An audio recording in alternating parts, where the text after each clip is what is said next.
selamat datang untuk tutorial yang kedua. Pada kesempatan kali ini kita akan belajar konsep dasar EA. Jika sebelumnya Anda telah menonton tutorial yang pertama, maka Anda sudah tahu apa itu EA. Dan sekarang kita akan mempelajari konsep dasar dari EA. Baik, silakan membuka meta editor Anda. Ya, sebelumnya saya sudah tunjukkan bahwa meta editor bisa dibuka dengan menekan tombol meta editor yang ada di MetaTrader Anda. Saya akan klik sekali, maka akan terbuka window atau jendela dari meta editor seperti berikut ini. Nah, silakan klik file, lalu kita buat new, atau Anda bisa juga melakukan Ctrl N, menekan tombol Ctrl N pada keyboard Anda. Nah, sekarang biarkan pada pilihan expert advisor, kemudian kita klik next. Nah, di sini Anda diminta untuk membuat nama dari EA Anda. Misalnya kita buat coba EA. Nah, copyright-nya boleh Anda ganti sesuai dengan nama Anda. Misalnya copyright 2012, lalu bisa koma, kemudian ya sesuai dengan apa yang Anda inginkan. Misalnya saya buat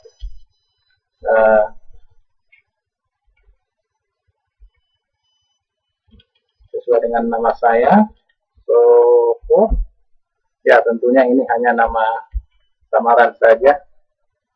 Oke, dan kemudian di baris berikut Anda bisa membuat link dari website Anda atau blog.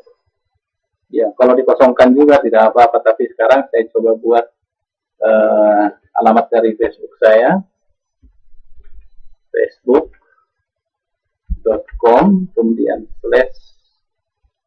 /kerja santai dari rumah.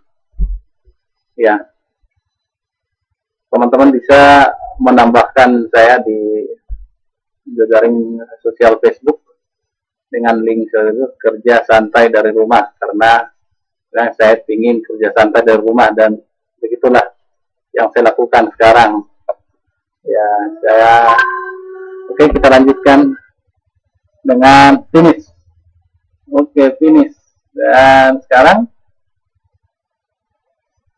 EA-nya sudah dibuat di window ini. Nah, inilah EA yang kita buat tadi. Saya buat namanya coba EA, kemudian copyright-nya sesuai nama saya, suku, lalu ini link. Oke. Nah, di sini kita akan lihat beberapa bagian penting dari EA. Bagian pertama adalah seperti yang saya blok ini. Oke. Ini adalah untuk pengenalan dari EA pertama. Kemudian yang kedua, ini adalah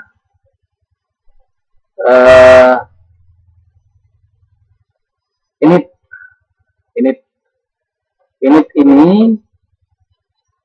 artinya pada saat EA kita jalankan pertama sekali.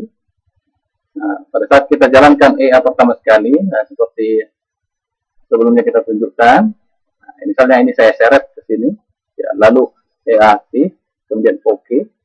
Nah, ya, pada saat pertama kali itu jalan, maka yang akan dilakukan adalah masuk kepada bagian program di init ini. Nah, di init ini. Oke, jadi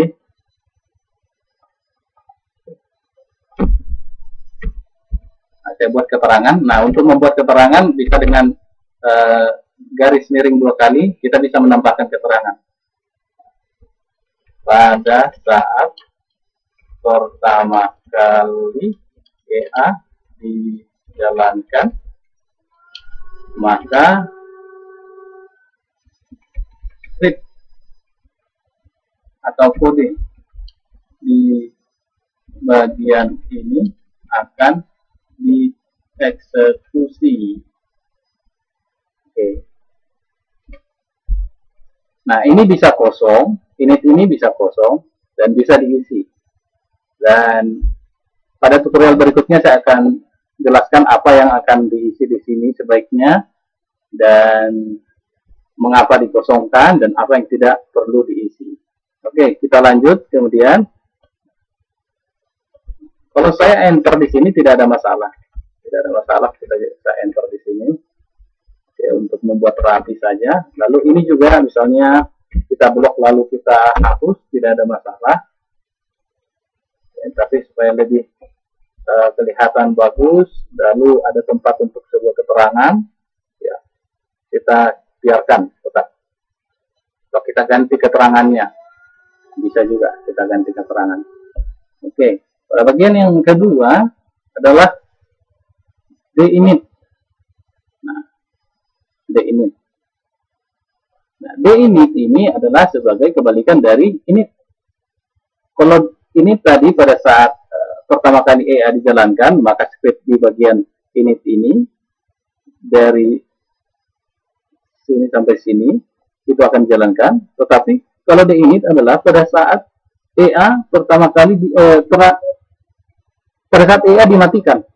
Saya pada saat EA dimatikan, dia akan menjalankan script di sini.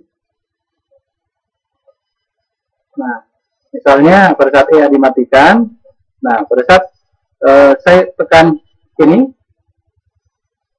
supervisor nonaktif, maka EA akan menjalankan script yang ada di sini. Atau pada saat ini saya remove, nah, misalnya ini aktif, lalu pada saat saya remove, nah maka kode yang di bagian deinit ini akan dijalankan. Oke. Atau pada saat meta editor dimatikan, pada saat meta editor dimatikan, maka EA masih akan menjalankan script yang ada di deinit. Jadi dia tidak akan langsung mati, tetapi dia harus menjalankan script yang ada di bagian deinit terlebih dahulu. Jadi saya keterangan kode di sini akan dijalankan atau dieksekusi pada saat EA dimatikan. Oke, itulah bagian yang kedua. Lalu bagian yang ketiga ada di sini start. Oke, start. Nah, disinilah kebanyakan atau hampir seluruh kode dari EA dibuat. Misalnya apakah akan close order, apakah akan open order, buy limit, sell limit. Nah, semua kodenya di sini. Oke. Jadi kapan kode di sini akan dijalankan? Nah, kode di start ini dijalankan itu pada saat ada perubahan harga atau sering disebut dengan tick. Nah, tick. Pada saat ada tick, pada saat ada perubahan harga dari harga tertentu, misalnya ini dari 1.2930 berubah ke harga manapun, misalnya naik ke 12931, nah itu berarti ada satu tick.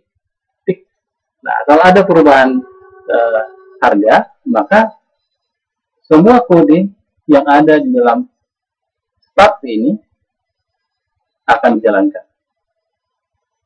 Nah, jadi inilah 3 bagian fungsi ya, bisa juga disebut fungsi ya, di sini tulis function ya.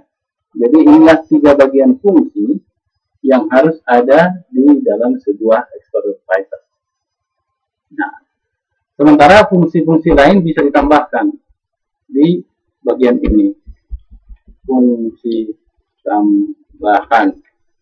Nah, atau kita bisa supaya sama modelnya seperti di atas, kita bisa copy, lalu kita paste ke bagian bawah ini.